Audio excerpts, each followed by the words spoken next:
Vai, Paulo! Tá desarrumado, Edmar. Adianta um pouquinho, Tuxão, adianta um pouquinho. Denildo! O melhor momento da nossa equipe é agora. Eles adiantaram a marcação, nós dois homens aqui em cima aqui para fazer essa marcação.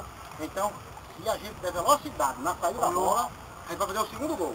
A gente não pode fazer o que foi feito agora, viu, seu Janil? Pegou a bola, prendeu, errou, 2 vezes seguidas. Uma vez o juiz tá parando tudo bem, mas pegou a bola, bota no chão, Alan tá muito enfiado, viu, Alan? Quando ele tocar de posse de bola, na hora da marcação, eu quero só o Julinho na trajetória. Quando o Telzinho tá mandando eu ir. Não, mas vai por mim, olha. Deixa a trajetória aqui, você e Janil, porque senão vai ficar o rombo aqui atrás. Nós vamos conversar mais. Pode matar saindo, vamos lá.